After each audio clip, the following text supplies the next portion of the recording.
Itu rekod. Okey, alhamdulillah. Hari ini ramai yang di luar kawasan. Alhamdulillah ramai juga yang ni. Okey. Kita berhenti pada hari itu muka surat 59 ya.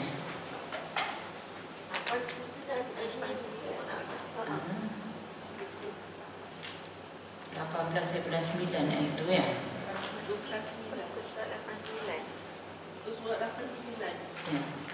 Macam mana ni saya nak pergi sini tak betul. Kita dah rukun ke berapa? Oh, masuk rukun ni. Oh, dah habis dah. Kita dah habis Fatihah tu ya.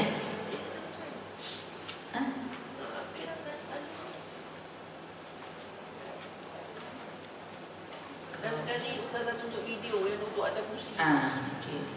Itu yang bulan lepas. Tapi kita sempat belajar sikit. Dah habis Fatihah betul tak? Dah. Maksudnya hari ni rukun yang belum masuk. Okey. Alhamdulillah.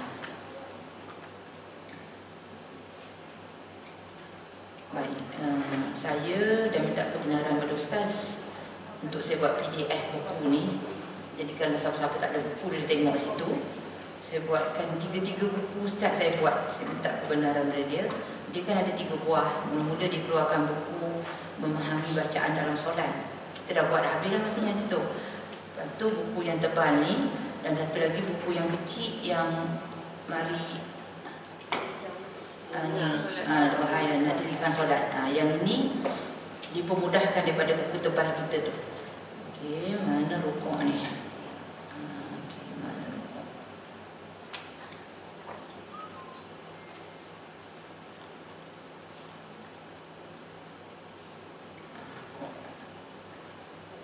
Ni intidal. Rukuk ni sebenarnya perbahasan dia tak panjang sangat.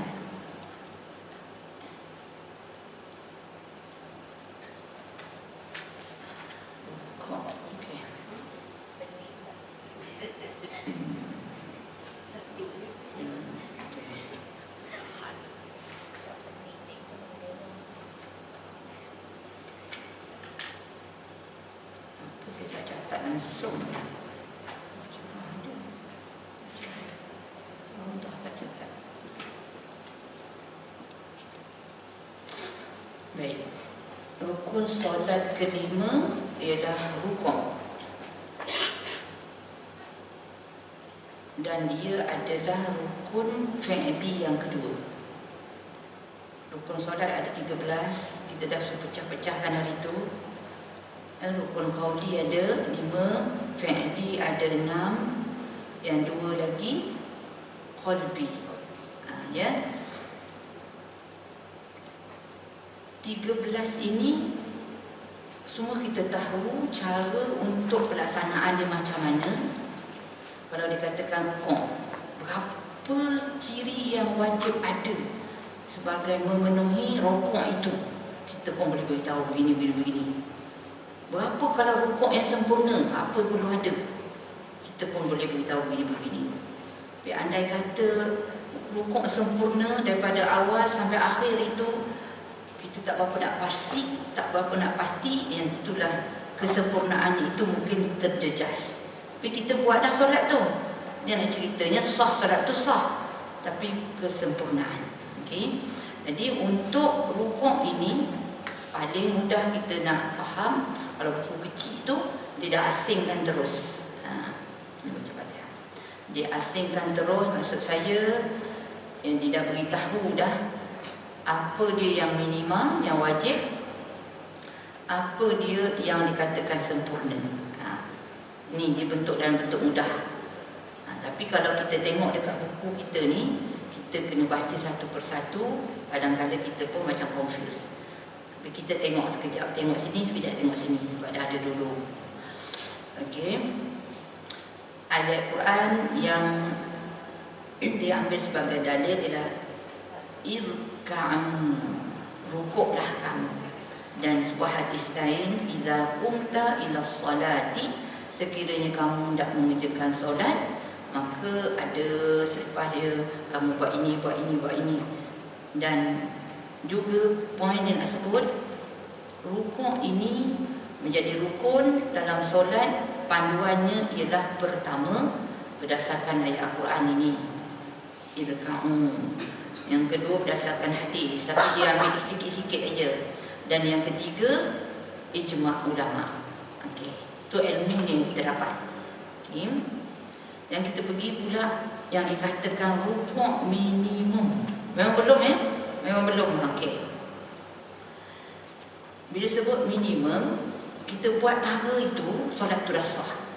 Okey. Jadi rukuk minimum ini yang wajib bagi orang yang solat berdiri, ya, ialah tunduk lurus ke hadapan. Tunduk lurus ke hadapan, bukan ke kiri, bukan ke belakang. Ada juga tunduk ke belakang, panggil tunduk juga kan. Tapi itu macam kita kata apa terlentang. Bukan. Dia tunduk lurus ke depan. Okey, poin dia tunduk lurus ke depan. Sekadar dua tapak tangan yang normal boleh sampai ke lutut, sekiranya dia hendak meletakkannya. Tapi kalau dia tidak mahu meletakkan tangannya itu, tergantung aja, tapi dia meluruskan, kita kata menundukkan lurus ke depan, sah solat dia. Ya, letak tangan tu tak wajib, tapi apalah rupanya. Tapi dari sudut ilmu kita nak faham sama ni. Kalau orang tanya, kalau kita rukuk tak letak tangan, mesti kita kata tak sah. Jadi macam tu je. Tanya tak? Tiba-tiba tanya, sah tak solat dia? Kalau tak tengok kat sini, belajar kat kitab ni, memang kita kata tak sah. Itu yang seronok belajar berkitab ni. Dia dikeluarkan satu-satu. Nanti kawan yang tak datang ni tanya dia, kalau saya rokok macam ni sah tak solat? Sebab dia tak datang buat rokok je. Datang duduk atas kursi pun dia tak duduk kan. Kalau duduk atas kursi semayang. Tangannya kenapa? Tangannya macam tu. Tak ada, dia tak duduk. Itu memang kita kata rukhsah dia. Itu dah rukhsah. Dah solat saya duduk. Maknanya dia kalau dia rukuk, taklah kalau rukuk sempurna, memanglah rukuk sempurna tangan letak semua. Tapi andai kata dia ni macam tu dia kata dia sekali dia ni ada kekangannya, dia duduk. Lepas tu bila dia, tapi ramai dia duduk atas kursi, dia gitu je. Tapi cerita dia, kalau dia memang boleh berdiri dan dia boleh rukuk, dia memang kena rukuk sempurna. Tapi nak cerita dia, kalau kita ni bukan duduk atas kursi di solat, lepas tu nak rukuk buat macam ni je. Ya, tapi syarat dia tangan ni sampai mana tangan kita? Sini, saya sampai sini. Jadi inilah saya punya. Jadi tangan saya boleh sampai sini, tapi saya buat macam ni je. Tak boleh lah sampai. Dia mesti cara dia kata sekadar tangan boleh sampai. Tangan boleh sampai, macam ni. Jadi andai kata saya buat sikit je, ini dalam keadaan boleh ya. Kalau orang tu sakit cerita lain. Ya. Tapi saya dah tahu dah sini tangan saya. Lepas tu saya buat macam ni je. Macam ni je. Sah lah. Tapi boleh lah kan. Itu disebut kadar minimum. Maknanya sah dah solat tu. Jadi kalau kita tanya pada orang yang tak pernah belajar ni, dia mesti bermula dia terfikir, boleh ke tak boleh ke kan. Tapi bila kita belajar ni, sandaran dia ada. Sekiranya dia tak mahu letakkan tangan pun tak ada masalah, ya. Tangannya di lutut tapi tidak tunduk pada tahap tersebut, maka rukuknya telah sah. Manakala rukuk seorang yang solat duduk telah pun itu diterangkan. Okey, itu syarat minimum. Itu sebab dalam buku yang kecil ni ditulis macam ni je, mudah aja. Ya. Rukuk. Okey, dia akan tulis rukun kelima yang wajib dia tunduk lurus ke hadapan. Okey. Jadi sekadar tapak tangan sampai ke lutut sekiranya dia hendak meletakkannya. Kalau tak letak, solat tetap sah. Ini dah mudahkan buku ni. Dalam buku kecil tu, dalam buku tebal yang kita tengok tu, dia bentuk ayat macam ni. Jadi sandaran dah ada. Kita dah tahu dah tu. Okey. Zahir makna dengan tapak tangan sampai ke lutut menunjukkan bahawa bila sebut zahir maksud daripada tapak tangan. Di tapak tangan ya. Ni. Tapak tangan sampai ke lutut menunjukkan bahawa tak memadai jari-jari tangan sahaja sampai ke lutut. Jari kan dekat je ni. Ada. Dia kata sampai dah jari saya kat sini. Sini jari. Terbang tapak tangan sini. Jadi ke bawah sikit lah. Okay. Tapi dia ada perbahasan dia ya. Walau bagaimanapun, apa yang dapat difahami daripada kata-kata Imam Nawawi dalam kitab At-Tanbih, apabila jari-jari tangan sampai ke lutut, dia kata okey je, dah memadai. Sekiranya kedua tangannya panjang atau pendek atau terputus, ya, dibahaskan juga, maka tahap rukuk minimum tetap sekadar tahap orang yang punya tangan yang normal kejadiannya. Okay, ada seorang dua tangan dia panjang betul. Jadi bila panjang betul, sikit je tunduk tu dah sampai. Tapi dia kata ikut tahap orang yang normal. Macam pelik lah kan. Tangan dia memang terpanjang. Tangan dia memang ke lutut lah tangan dia. Jadi kena buat yang normal. Sebab dia kata yang normal dalam kitab semua dia bahaskan. Macam anak saya, tangan dia panjang. So dia bila nak 90 degree, dia macam perempuan lelaki. So dia kena bimbangkan untuk tu boleh? Tak apa. Soalannya sah. Tak ada masalah. Ini nak cerita sempurna ya. Kalau cerita sempurna kejap lagi. Ini baru minimum. Sempurna kejap lagi kita tengok ya. Okey. Baik. Sekiranya tak mampu rukuk minimum, seorang tak mampu rukuk melainkan dengan bantuan, walaupun dengan bergantung kepada sesuatu, maka dia wajib melakukannya. Contohlah kalau dia rukuk tu macam nak terjatuh, dia nak kena dah letak sebelah dia ada benda, boleh ya, dia boleh macam tu. Seorang yang tidak mampu melakukan rukuk tahap minimum itu hendaklah tunduk sekadar yang termampu. Sekiranya dia langsung tak mampu tunduk, ini step-step yang kena turunlah, turun dia punya rukhsah keringanan itu, maka disyarat dengan kepalanya. Kalau tak mampu, itu semua dengan kelopak mata, hati, semua tu kita tahulah. Baik. Jadi sekarang baru satu, tunduk ke bawah ya, sekira-kira sampai kita punya tapak tangan. Tu poin dia. Jadi kita tengok itu yang wajib. Habis dah yang wajib. Baik. Baru satu yang wajib, ataupun kita kata dua. Pertama tunduk, yang kedua sampai tangan itu, sekadar sampai tangan. Baik, kita baca lagi, teruskan. Untuk rukuk wajib tamakninah. Syarat sah rukuk ialah mesti dengan tamakninah berdasarkan hadis yang musi solatuhu ini, hadis yang telah lalu. Ya, memang itulah hadis yang kita ambil untuk solat ini. Tahap rukuk yang minimum ialah sebuah anggotanya berhenti sekejap. Tahap rukuk yang minimum yang ada tamakninah ya, dan tidak bergerak ketika dalam keadaan rukuk, di mana dapat dibezakan antara berdiri dan rukuknya. Menambah tunduk rukuk melebihi had yang ditetapkan tanpa berhenti sekejap, tidak menggantikan. Okey. Yang wajib dalam rukuk adalah kena ada tamakninah. Apa dia tamakninah? Ini kita baru jumpa satu rukun yang ada tamakninah. Ya, rukun yang ada tamakninah 4. Rukuk, i'tidal, sujud, duduk antara dua sujud. 4 ni saja. Itu sebab dalam kitab Imam Nawawi yang lain, dia kata rukun solat ada 17. Itu dalam kitab dia yang lain. Sebab dia asingkan tamakninah yang 4 itu. Jadi 13 campur 4, 17. Ada dalam satu kitab dia yang lain pula, lajak sampai 18 rukun solat. Satu lagi apa? Jadi 3 tu. Kita dah sampai dah hari tu. Kita tengok ke surat 2. Ke surat 2. Jumpa muka surat 2.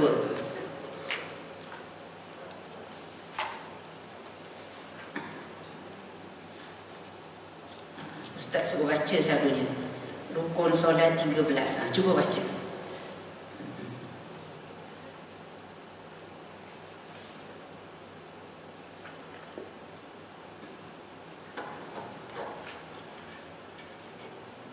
Jumpa kan? Ada sampai 18. Yang 18 satu lagi itu apa? Niat untuk keluar daripada solat.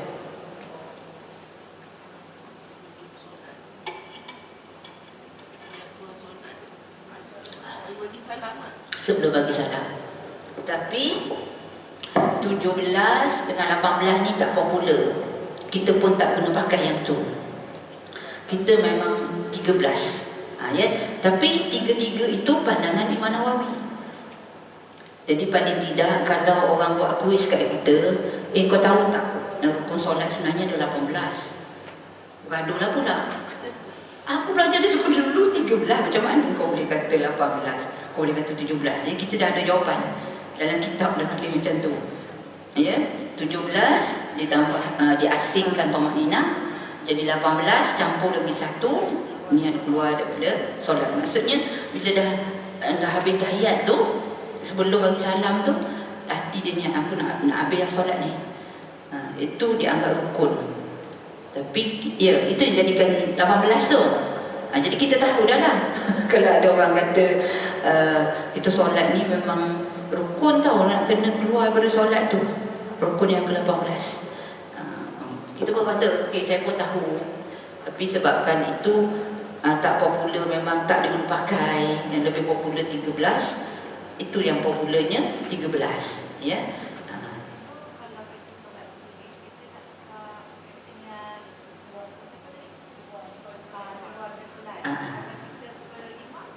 Imam tu nak bagi salam, Imam bagi salam, kita pun nak bagi salam kan.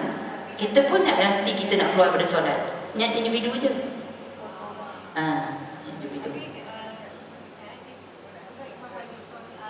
Salam. Okey. Itu cerita lain dah tu, mufarakah tu. Itu kekangan kita lain lah. Maksudnya yang kalau kita sakit perut apa benda, tak semestinya waktu kita tu mungkin batalkan solat ke, itu cerita lain kan. Kalau kita mufarakah daripada imam, contohnya lambat penuh lah imam ni, kita dah sakit sangat kan, bolehlah niat mufarakah, maknanya kita tak nak dah ikut dia. Lepas tu kita pun bagi salam. Maksudnya sebelum bagi salam tu niat untuk keluar daripada solat. Itu cerita dia. Tapi tak popular, kita tak ikut itu. Kita tak ada niat pun nak keluar dari solat, macam dah tahu dah memang akan keluar. Jadi 18 itu, yang ke-18 tu macam rare lah. Ya. Tapi Imam Nawawi sebut dalam kitab dia. Okay. Baik. Dan disebut tadi sini, menambah tunduk rukuk melebihi had yang ditetapkan tanpa berhenti sekejap. Ini cerita tamak ninah.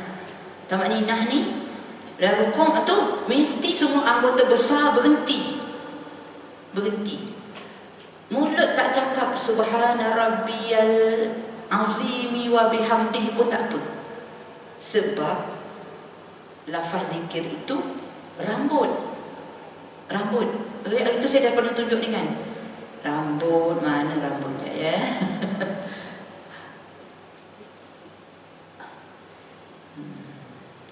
Solat itu ibarat manusia pada Tuhan ni. Adakah saya tunjukkan sebelum ni kan? Lupa dah. Ni. Jadi masa kita mengerjakan solat, kita mesti kenal pasti rukun tu apa dia, rukun yang 13 tu. Syarat itu apa? Sunat ab'ad yang mana, sunat hai'ah yang mana, barulah solat kita sempurna. Kita tahu kalau kata rukun ni, rukun yang kita kata baca tahiyat tu, dari mana ke mana tahiyat tu yang dianggap rukun? Innaka Hamidum Majid lah Ustazah. Itu yang saya belajar dulu. Tak, macam kita tahu tahap dia dari mana hingga mana yang dikatakan tahiyat itu. Barulah ada dengan ilmu baru boleh sempurna. Tapi kita dulu ikut-ikut je kan, belajar hafal sampai innaka Hamidum Majid, jadi kita ingat memang wajib sampai innaka Hamidum Majid. Jadi kita dah ada ilmu dah sikit sebanyak. Jadi dia buat bandingan dengan manusia. Yang paling banyak dalam solat kita ni ialah sunat hai'ah. Sunat hai'ah rambut, untuk mencantikkan solat kita, yang kita selalu tinggal tu. Selalu tinggal sebab apa? Sibuk benar. Nak laju je solatnya. Ya. Lafaz niat tak buat, doa iftitah tak buat, ta'awuz tak buat, basmalah tak buat. Itu semua rambut. Ya. Jadi bila namanya solat, nak kesempurnaan, buat betul-betul. Mungkin saya tak nafikan rambut ni memang selalu hilanglah kita.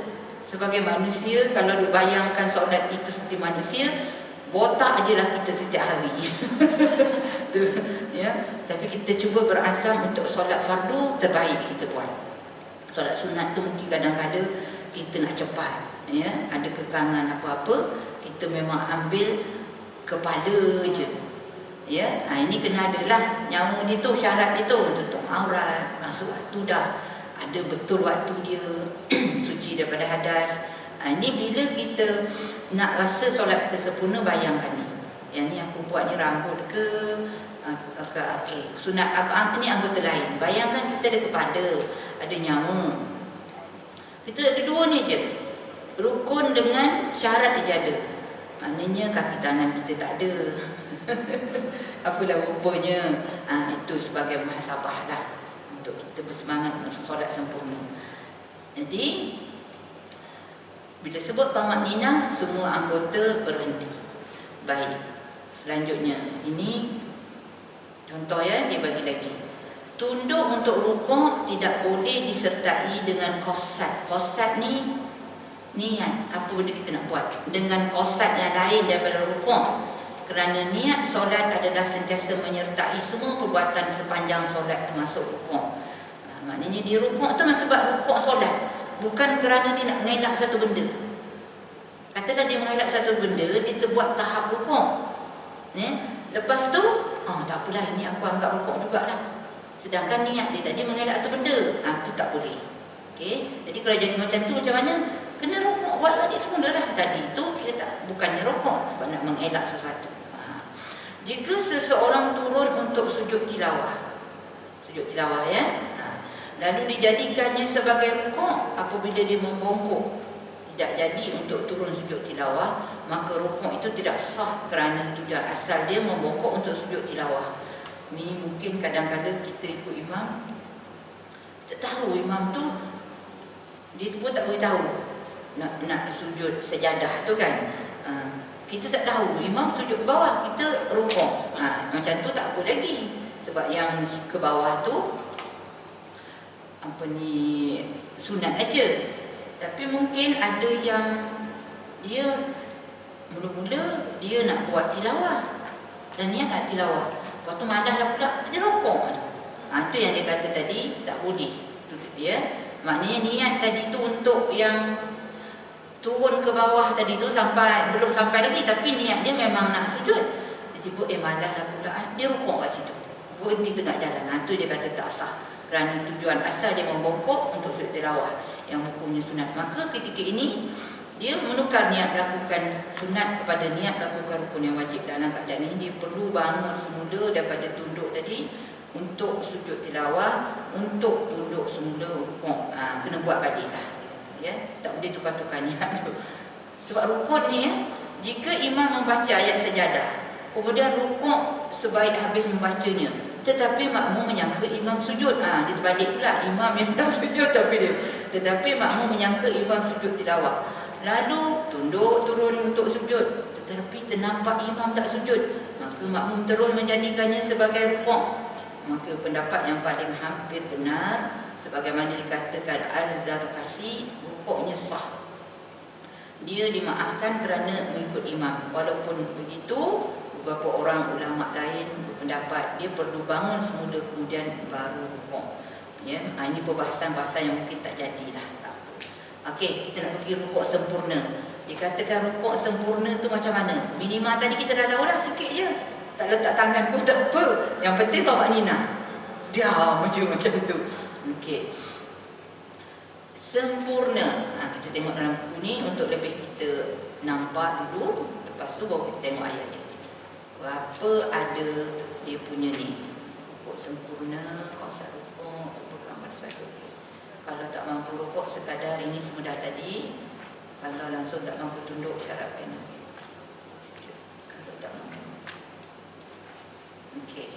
Ini perbahasan kita baca ni. Bila kata rukuk sempurna, bermula daripada apa? Ya, ni masuk dalam kategori sunat-sunat tu. Bila sunat tu penyempurnaan lah tu. Saat mula bertakbir, ketika mula-mula mengangkat tangan untuk rukuk. Kita mesti habis baca surah kan? Kan nak rukuk. Jadi yang kata sempurna tu bermula daripada nak berpindah itu mesti takbir intiqal. Ya. Takbir intiqal sama je, bunyi dia macam takbiratul ihram, iaitu Allahu Akbar. Nak sempurna, Allah angkat seperti mana takbiratul ihram tadi. Tak ada diskaun.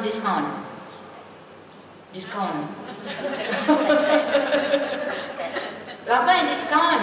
Ya, terutama lepas i'tidal. Ya Allah, mana dah. Situ je. Sebentar, engkau kena angkat sini. Paling tidak pun selari dengan ni. Yang kita dah belajar takbiratul ihram. Takbiratul ihram ucapan Allahu Akbar.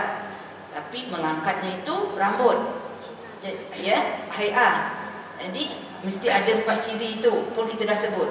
Jadi bila mana takbir intiqal yang perlu untuk mengangkat, maka mengangkatnya itu sunat mengangkat, bukan wajib ya. Sama macam mengangkat takbiratul ihram. Tangan ini semuanya menghadap kiblat, ya. Jari jemari bukan rapat, bukan jarak, sederhana, dan dia tunduk. Okey. Selari dengan bahu, angkat sampai sini. Ni yang tunduk-tunduk, payah juga nak buat tu. Ni bahu, bukannya lelaki ngembang macam tu, tak. Perempuan ngepin itu, tak. Ya, itu kita dah tengok dah 4 ciri itu dalam buku tu semua ada. Jadi bila kita nak rukuk pun sama. Start kita sebut Allahu Akbar, habis sampai bawah tu bar. Jangan Allahu Akbar baru. Yang sempurna dia Allahu Akbar. Sekali, sekali angkat sekali. Cara angkat tu tadi tetap menghadap kiblat. Ni pun sederhana jarak, muyul apa semua. Okey, tak ada diskaun. Ataupun ada orang langsung Allahu Akbar, terus saja, tak ada angkat tangan. Rugilah dia. Sebab dia terkuranglah rambut dia tu kat situ. Okey. Tu nampak tak dekat gambar tu Ustaz Telih tu bertakbir ketika mula-mula mengangkat tangan untuk rukuk. Turun, sampai ke bawah. Itu yang pertama. Okey. Yang kedua, mengangkat tangan seperti sifat mengangkat tangan ketika takbiratul ihram. Kita dah sebut dah. Menghadap kiblat apa semua ni ya. Mula tunduk apabila tangan telah selari dengan bahu. Tangan selari dengan bahu. Mula tunduk. Allah. Payah juga tu. Ya. Allah. Tangan selari dengan bahu. Allah. Masya Allah. Punya nak sempurna, kena tengok dekat cermin. Saya dulu mula nak berlatih untuk ni, tengok kat cermin tu. Sebab Ustaz Sabrahin, kita main ikut-ikut je. Kata nak solat sempurna. Ya. Solat sah. Nanti dulu dia tak sebut lagi ni, baru ni sambung. Ada tak dia? Okey. Okey. Mula tunduk apabila tangan telah selari dengan bahu. Terus meletakkan tangan ke lutut tanpa melurut di peha. Mungkin ada yang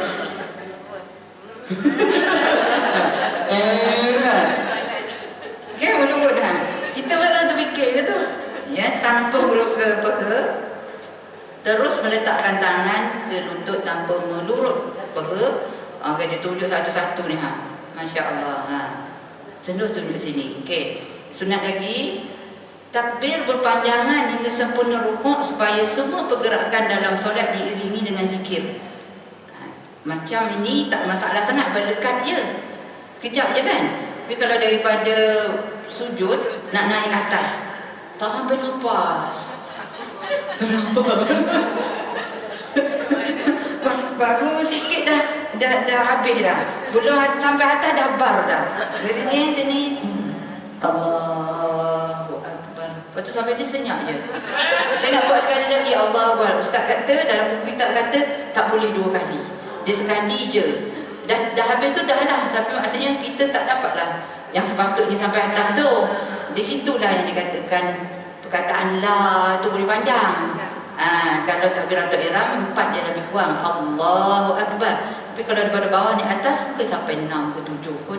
Ya. Allahu Akbar. Kau kan mau tu? Kalau tak praktis kau memang tak sampai nafas.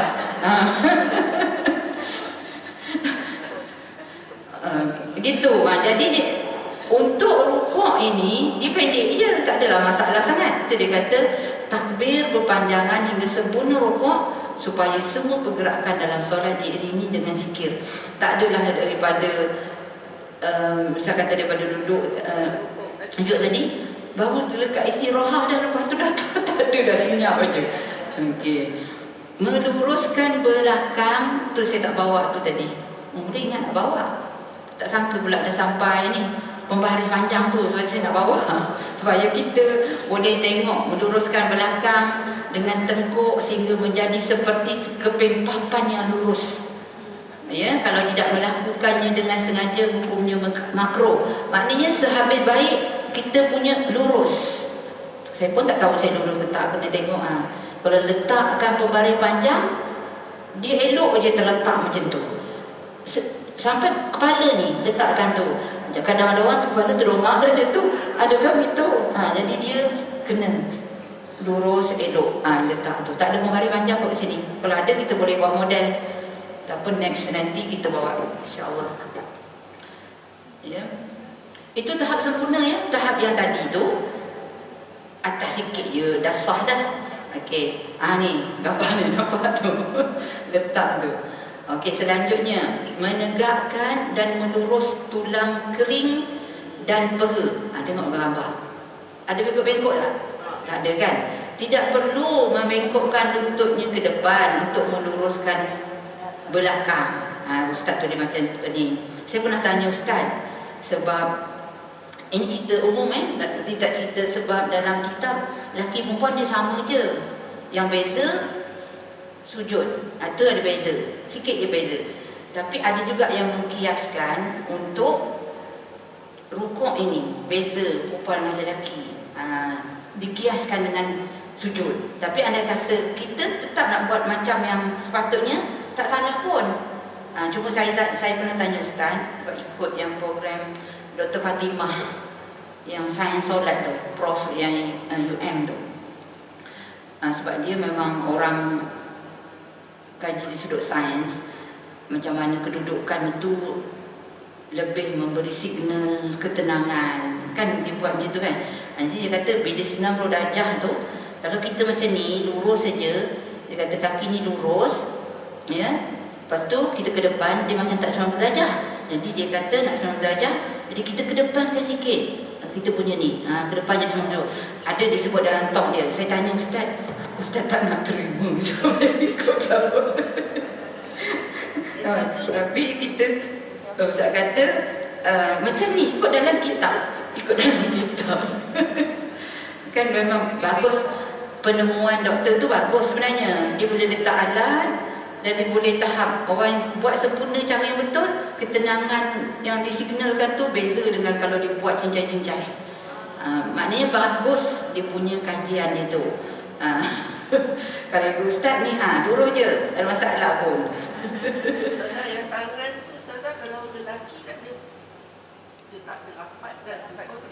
Itu yang saya kata tadi. Laki perempuan sama je. Kita nak rapat, kita nak ikut style laki pun boleh. Sebab yang bezanya ikut dalam kitab ni, sujud sahaja, tetapi ada orang mengkiaskan. Kalau sujud kan kita punya ni kena rapat.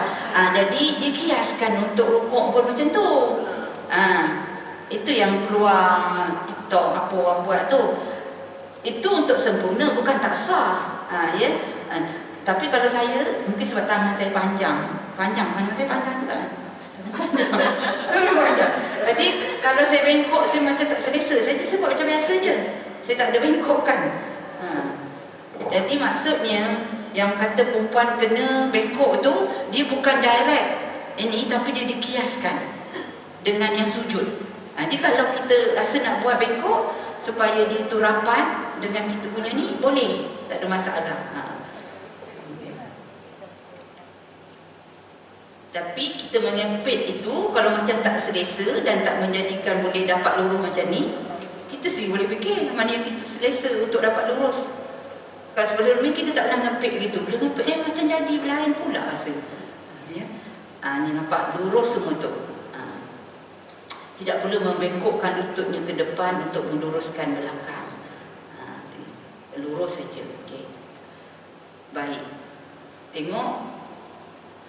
Jari jemari pun meletak tapak tangan di lutut, bukan meletakkan perut jari-jari. Ini perut jari-jari. Ya? Jadi maksudnya tapak tangan ni dekat lutut. Okey, kadang-kadang kita letak ni je ataupun cicah je tu. Buat bulat macam tu. Maknanya tidak. Solat tu sah. Ini cerita nak sempurna ni. Okey. Dia letak. Dan jari jemari ni meluruskan jari ke bawah sambil menjarakkan sederhana jarak. Jangan dia pergi merata. Ini pergi China, ini pergi Eropah. Dia semua kena menghadap kiblat tu dia kata lurus. Ya. Tapi tak adalah rapat macam tu, dia sederhana jarak. Macam tu. Ujung jari tidak menghadap ke kanan atau ke kiri lutut. Itu kita sebut datuk. Ya. Payah juga kalau tak betul-betul. Sebab kita masa buat tu ikut dan aja. Ya. Baik. Selanjutnya, dalam buku ni dia punya ayat itu agak peningnya kita tengok kat sini. Ya, bertasbih dengan lafaz subhana rabbiyal azim wa bihamdi 3 kali dengan menyempurnakan sebutan setiap huruf dan tanda bacaan. Kalau kita baca subhana rabbiyal azim tak sempurna. Qalqalah tak ada. Nak sempurna subhana rabbiyal azim wa bihamdi. Kalau mampu sifat huruf lagi bagus. Sifat huruf qalqalah subhana rabbiyal, alif tu, lam tu. Jangan subhana rabbiyal azim, rabbiyal azim, rabbiyal azim, zi urza. Kan tebal tu ujung lidah, zi wa bihamdi. Barulah dia katakan ada penghayatan.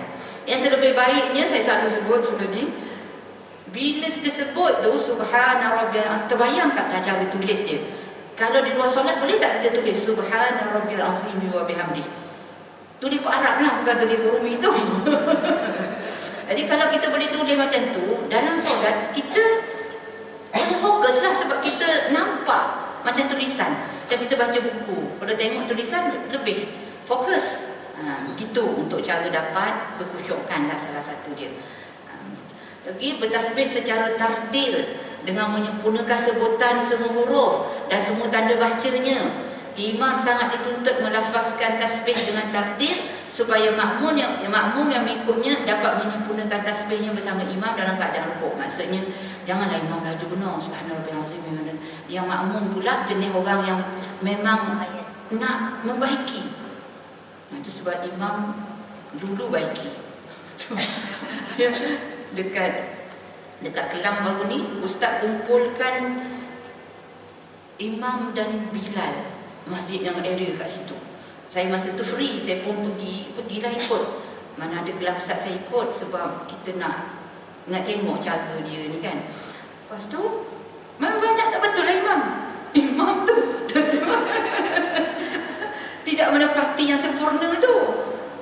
Jadi dah imam pula dah tua-tua kan. Ya, duduk iftirash tak boleh. Ustaz duduk ukur kaki ni mesti lurus gini. Sakit ustaz. Nanti kita buat macam tu insya-Allah. Ya.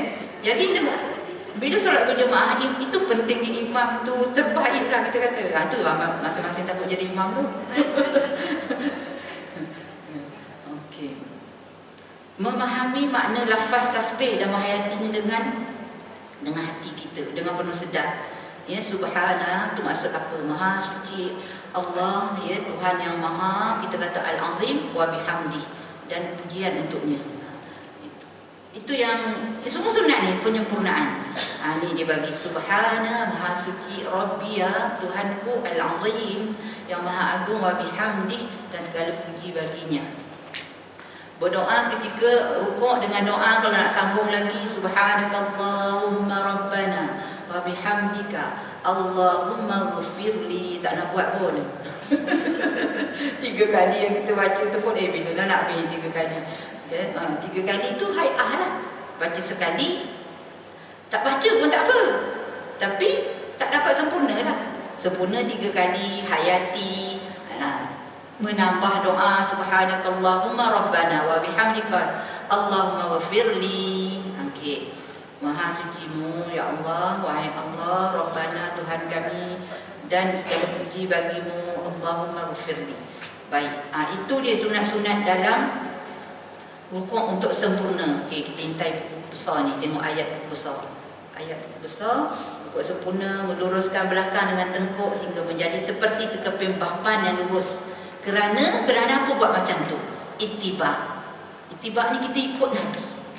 Nabi buat macam tu. Sekiranya seseorang tidak melakukannya, maka hukumnya makruh. Ya, dia buat sekadar minimum. Solat sah tapi makruh. Bila makruh, kita jadi tak sempurna solat. Tu dia. Okey. Menegakkan luruskan ke ini semua ada tadi. Memegang lutut dengan tapak tangannya, menjarakkan, ini semua dah ada. Dia dah keluarkan dalam bentuk mudah tadi. Mengangkat 2 tangan, okey, ini pun sudah. Cara pergerakan rukuk dalam kitab Al-Majmu', Imam Nawawi tu kata mula takbir dalam keadaan berdiri dan mengangkat tangan mula serentak dengan takbir. Apabila tampak tangannya telah selari dengan bahu, maka dia pun mula membongkok, yang tadi kita tengok ya. Menurut Qaul Jadid, ini perbahasan tentang cara untuk kita bergerak rukuk itu. Qaul Jadid yang terbaru ya. Terbaru maksudnya sebelum itu ada qaul yang qadim. Imam Nawawi, Imam Syafi'i kan ada qaul qadim, ada qaul jadid. Jadi tu betul aja semua pun, tapi bila dia dah jumpa hadis yang macam ni, dia ubah yang pandangan dia sebelum ini. Okey. Takbir berpanjangan hingga sempurna rukuk supaya tidak ada perbuatan dalam solat yang tidak diiringi dengan zikir. Begitu juga dalam semua pergerakan pemindahan daripada satu perbuatan ke satu perbuatan dalam solat. Panjang takbir dalam perpindahan ini tidak boleh disamakan dengan takbiratul ihram kerana ketika itu disunatkan segera supaya niat kekal mengiringinya hingga akhir. Jadi itu yang saya sebut tadi. Takbiratul ihram dia tak panjang benar sebab nak iring niat yang masuk tu. Kalau panjang sangat niat dah habis dah. Allah, nak isi apa lah panjang tu. Sedangkan yang perlu ada 3 je atau 4. Kita dah belajar panjang. Tu kena faham tu ya. Okey, ucapan subhan tu pun ittiba. Okey, tak ada masalah yang ni. Habis. Dalam kitab Tangkib menambah lafaz tasbih. Okey, ni pun tak ada tadi. Okey, Allahumma laka. Okey. Imam makruh menambah lebih daripada 3 kali tasbih sebagai meringankan makmum. Orang yang solat berseorangan dan imam pun solat berseorangan, bagi orang yang solat berseorangan dan imam bagi makmum khusus dan bersetuju memanjangkan solat, boleh tambah lagi. Allahumma laka raka'tu wa bika amantu wa laka aslamtu. Tak tahulah bila boleh buat ni. Paling tidak sebelum meninggal buatlah sekali. Dapat akan ikut sunnah. Ya, Masya Allah. Ini antara doa-doa yang okey. Baik, Imam Nawawi kita Majmu' baca Quran. Okey. Dalam tadi tak ada tulis, ini dalam bila ada buku tebal ni macam-macam kita dapat ya. Imam Nawawi dia kata dalam kitab Majmu' dia dimakruhkan membaca Al-Quran ketika rukuk dan rukun solat yang lain selain daripada ketika berdiri. Ya, tak ada pun dalam rukuk orang baca surah-surah, dalam sujud tak ada ya. Itu makruh hukum dia. Maksudnya kalau ada orang buat, solat kita tak sah lah. Kadang mungkin terlupa ke apa benda kan, terbaca pula surah dekat, ingatkan berdiri lagi pun dah rukuk baca surah sama je lah. Okey, hikmah tasbih rukuk dan sujud disunatkan. Apa hikmah kita ini melafazkan tasbih itu? Hikmah diwajibkan membaca Fatihah ketika berdiri, itu rukun Fatihah ya.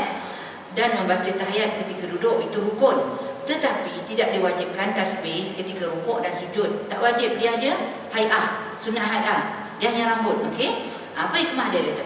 Kerana dia beritahu kenapa Fatihah dan tahiyat itu rukun kerana dia kata berdiri dan duduk telah menjadi perbuatan biasa dilakukan orang. Ya. Maka diwajibkanlah baca Fatihah ketika berdiri dan baca tahiyat ketika duduk, ya, supaya berdiri dan duduk ini berbeza dengan berdiri dan duduk yang biasa dilakukan. Tapi untuk rukuk dan sujud dia kata kedua-duanya tak biasa dilakukan oleh orang dalam keadaan biasa. Ya, oleh itu tasbih hanyalah disunatkan. Jadi kalau lama benar buat apa tu, baca surah kat rukuk, tak ada dah. Ya, berdiri tu memang biasa, benda biasa orang berdiri. Jadi lama baca surah Fatihah tu, lepas tu disambung dengan surah, memang tak jadi pelik pun.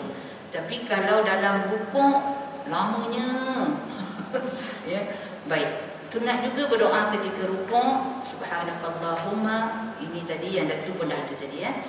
Baik. Ini cara-caranya tadi kita dah tengok. Mengangkat tangan seperti ini dalam buku besar ni, yang buku besar kita tu. Yang tadi saya tunjuk buku kecil. Ini semua sama je. Sama je, ya. Oh, dah terajak masa. Tulang kering atau betis lurus hingga ke peha. Kena lurus saja. Yang tu yang saya kata tu, yang saya cakap dengan ustaz, mana pen tadi? Kalau Dr. Fatimah kata, kalau macam ni kan macam tak nampak 90 darjah. Jadi Dr. Fatimah kata kita ke depankan sikit bagi lurus yang ni kat sini. Ni kan lurus macam tu. Saya kata lurus macam ni boleh tak ustaz? Ustaz kata tak boleh. Okey. Tapi saya cuba buat, kadang saya cuba buat ke depan tu, buat kita nak try lah kan. Nak tengok kekhusyukan bila begini dengan begitu. Kita boleh rasalah. Kajian Dr. Fatimah tu bagus sebenarnya. Dah habis dah rukuk, sujud rukuk ni. Wallahu a'lam. Dapat satu rukun, satu pertemuan. Sebab sebelum ni Fatihah tak berapa kali pertemuan, tak habis-habis. Punya panjang. Ya, rukuk mudah je. Cumanya nak dapat sempurna, jangan lupa takbir intiqal itu angkat dia sama macam takbiratul ihram. Ya, bagus. Dan buatlah seperti yang kita kata tadi. Ini duduk dekat lutut, jadi jemari lurus, jangan tergabung. Ya, insya-Allah sampai situ dulu. Kita buat kunut nazilah sikit boleh. Ya, sebenarnya solidariti Palestin. Masya-Allah. Astagfirullahaladzim. Astagfirullahaladzim. Ya, saya paparkan. Astagfirullahaladzim. Auzubillahiminasyaitanirrajim. Bismillahirrahmanirrahim. Allahumma ighfir lana wa lil mu'minina wal mu'minat wal muslimina wal muslimat wa alif baina qulubina wa aslih zata bainina wa ansurna ala aduwika wa aduwina. Allahumma a'izzal islam wal muslimin. Allahumma a'izzal islam wal muslimin. Allahumma a'izzal islam wal muslimin. Allahumma azil asyirka wal musyrikin. Allahumma azil asyirka wal musyrikin. Allahumma azil asyirka wal musyrikin. Allahumma ansur ikhwanana al-muslimin fi kulli makan wa fi kulli zaman wa fi kulli waqt. اللهم انصر إخواننا المسلمين في فلسطين. اللهم انصر إخواننا المسلمين في فلسطين. اللهم انصر إخواننا المسلمين في فلسطين. اللهم إنا نجعلك في نحور أعدائنا ونعوذ بك من شرورهم.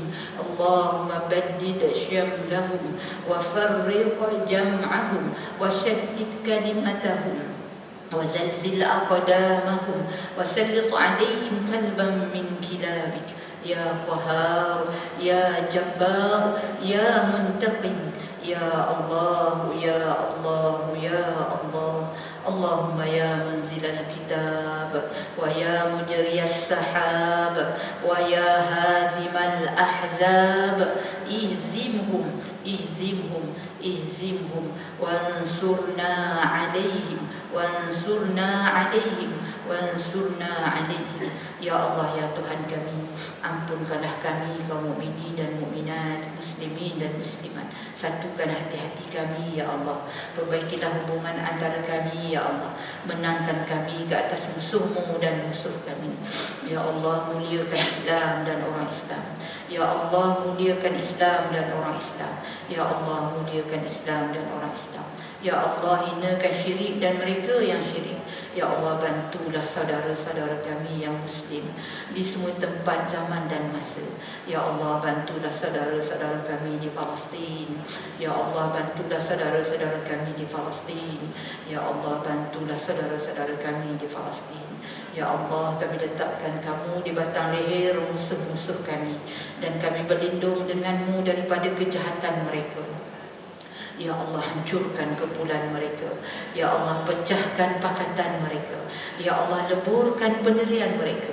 ya Allah, musnahkan langkah-langkah mereka, cengkamkan anjing-anjingmu kepada mereka wahai Allah yang maha memaksa, wahai Allah yang maha perkasa, wahai Allah yang maha membalas ya Allah, ya Allah, ya Allah, Allah yang telah menurunkan kitab, Allah yang menggerakkan awan, Allah yang menewaskan tentera Ahzab, kalahkan mereka ya Allah, kalahkan Palestin, kalahkan Israel ya Allah, kalahkan Israel ya Allah, kalahkan Israel ya Allah, berilah kemenangan untuk kami umat Islam di dunia ini ya Allah, berilah kemenangan dan pertolongan untuk umat Islam di Palestin ya Allah, lindungilah mereka ya Allah, lindungilah mereka ya Allah, berilah ketabahan kepada mereka di dalam menghadapi ujian ini ya Allah.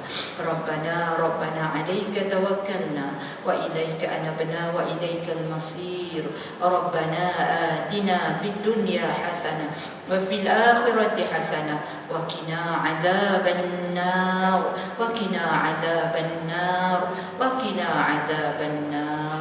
Sallallahu ala sayyidina Muhammad wa ala alihi wa sahbihi wa sallam walhamdulillahi rabbil alamin. Taqabbalallahu minkum minna wa minkum taqabbal ya karim.